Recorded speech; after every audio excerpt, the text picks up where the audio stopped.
All right, I want to shoot this quick video. I'm actually winding down from my run. I like to get out a couple times a day during this quarantine because it's the only thing we can really do as far as outside shenanigans is walking the damn neighborhood unless you're going to the store or something. But I want to shoot this quick video. Been getting a lot of questions. Pretty much the same question coming at me over the last several weeks. And people, there's a lawnmower down there. I'm gonna gotta make a segue. Anyway, people asking me, hey Antonio, is now a good time during this pandemic to buy and invest in real estate? And my answer to that question is yes. However, if you're gonna buy right now during this pandemic, you need to be cautious of how you buy. You don't want to be that investors like some investors I'm seeing. They're celebrating because they picked up 5 deals last week, or 10 deals over this last 4 weeks during this pandemic. But they're basing their buy strategy and how they buy their comparables to how we were buying just 6 weeks ago before this all became big in the media and before they shut Disney down, all the pro sports, everything. So with that being said, buy cautiously, okay? Buy when you're buying right now. I don't want you to use the same data of comps or what we were using 6 weeks, 7 or 2 months ago. Now, we're still getting, multiple offers on properties. There's still a lot of buyers out there buying. It's not a big difference yet. Key thing, yet. One thing about real estate, unlike stocks, real estate doesn't tank overnight. It takes time. Okay, when I came to the game in 2009 during the crash, and I'm actually grateful and fortunate that now that I look back, because I knew what it was during that down time. Okay, it was very little investors in the market. The ones that were in the market prior during the bubble, a lot of these investors went out of business, never even came back to real estate. Some I've met over the course of the years, they end up going to a 9-to-5 because they lost millions of dollars literally when the crash happened. And I remember I used to hear rumors, before 2009, before I even started real estate, I used to hear rumors about a crash happening and whatnot. I used to go in one ear and out the other, but I'm glad I wasn't in real estate at that time. Now, when I came in 2009, it was a crash. It was pretty much a no man's land, and the new investors that were coming in, I was meshing with because we were all new. I was new because all I was doing, my first year, I was basically just wholesaling houses to get my capital up. Actually, first 2 years, I was actually wholesaling and get my capital up, and I was flipping to these same new cash buyers that come into the game. They were taking their stock market money out and basically moving it over to the real estate.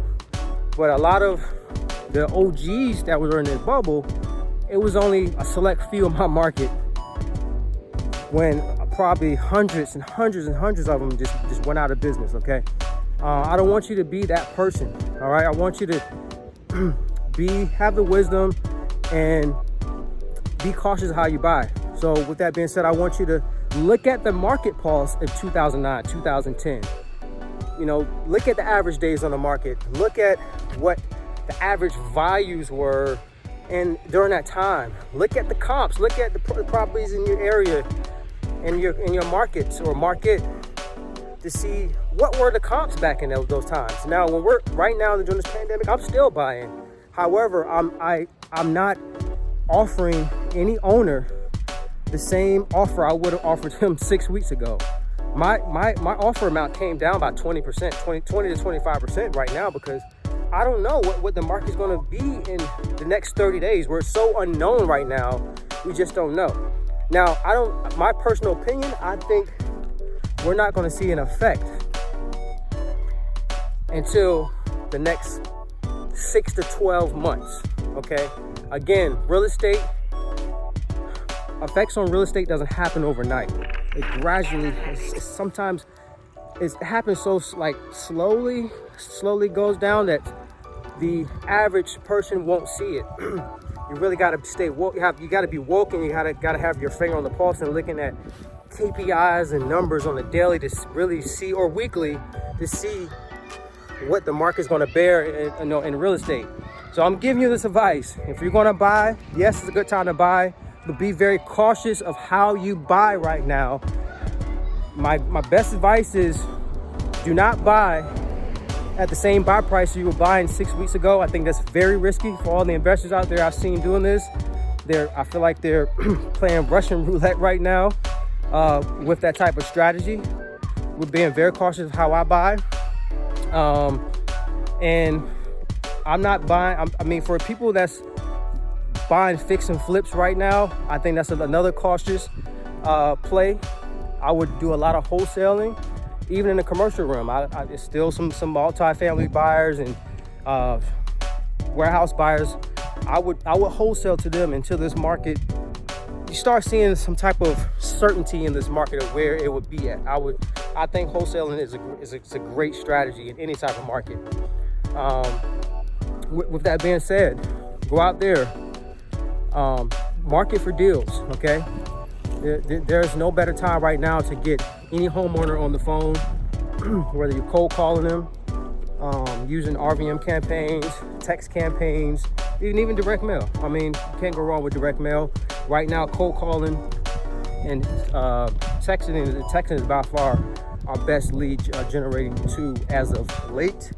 Get these people on the phone, all right? Use the market pulse, look at 2009, be cautious when you're getting things locked up, and go out there and market for new, fresh buyers too, if you're looking to wholesale. So that's my tips for today. I had to make a segue because I was walking toward somebody cutting grass, and I didn't want that to affect this audio, so I had to take a longer route to the house. But anyway, go out there. Do not sit on your ass and not do anything, all right? It's still a good time to buy real estate, but you want to be very cautious, all right? And that's my tips for today. Hope you make it happen. Let's go make some money.